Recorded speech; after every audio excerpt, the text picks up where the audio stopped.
If you enjoy our videos and podcasts and would like us to continue putting out regular quality content, head over to patreon.com/Aircrew interview, where you can donate monthly, and in return you will get rewards ranging from early interview viewings, bonus clips, credited as a producer, and much more. Thank you and enjoy.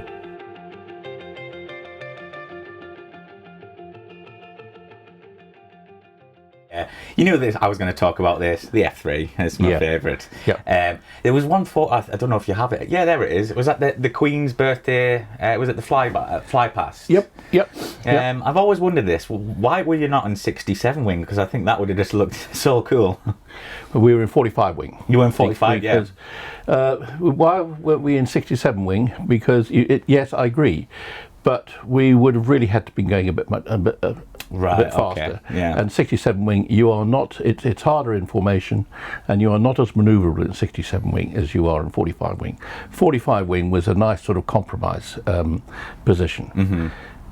Mm-hmm. It's interesting that yes, I led the Queen's 60th birthday flypast, and the photograph you see there is of 9 Tornado F2s.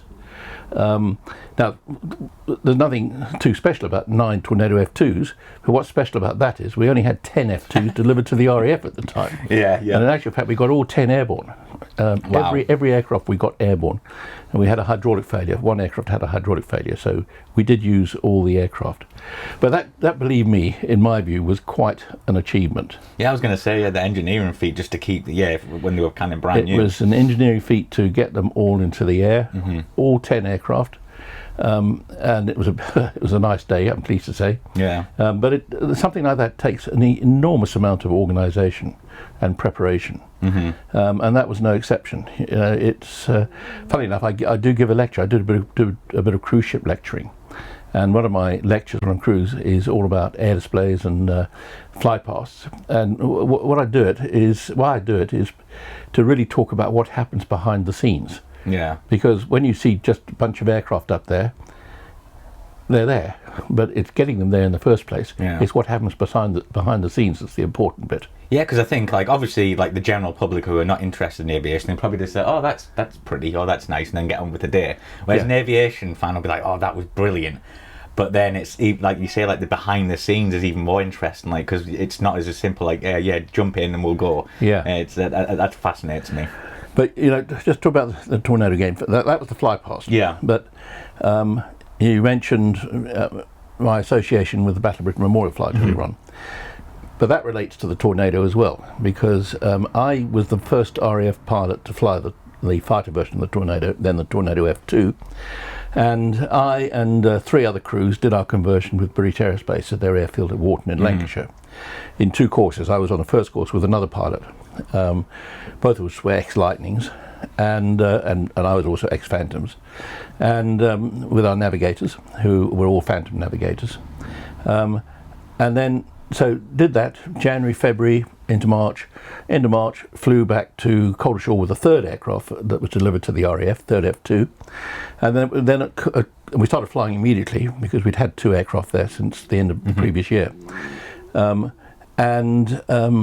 We did quite a lot of flying to start with, but then my Air Officer Commanding, one Air Vice Marshal Ken Hare at the time, he called me up one night and he said, Rick, it's the 50th anniversary of the first flight of the Spitfire this year, 1985 it was.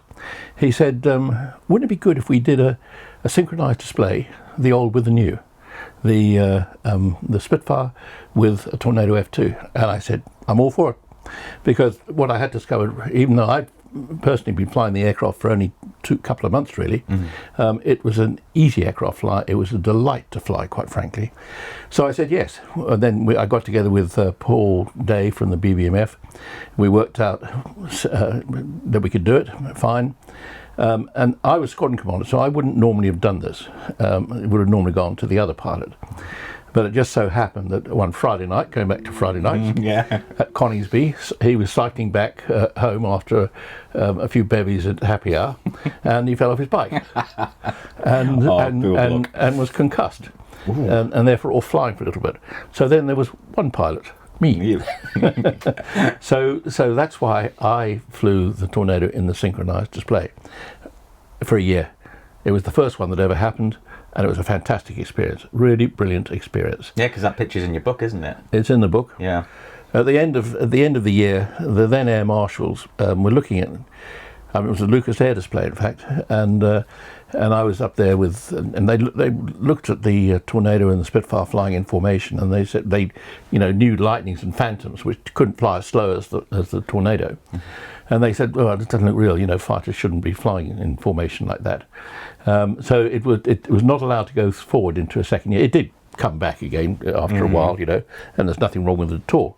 But it was absolutely no problem to fly in formation whatsoever, because the Tornado, being swing wings, we put the wings right the way forward to 25 wing, as we called it, and we also had a manoeuvre flap on the leading edge of the aircraft, and the aircraft could fly very slow and was very manoeuvrable. It was perfect for flying in formation like that.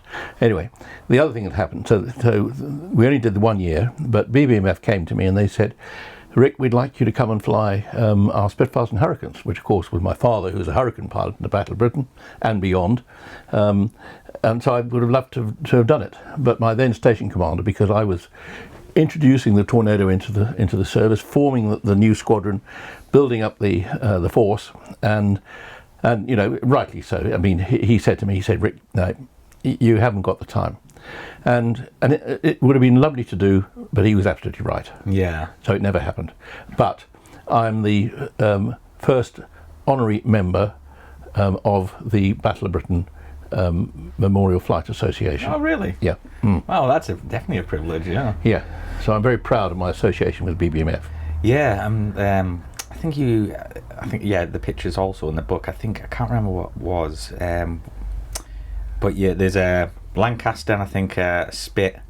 Where were you at there? I'll tell you what that was. That's a unique photograph. One of the really unique photographs I've been in.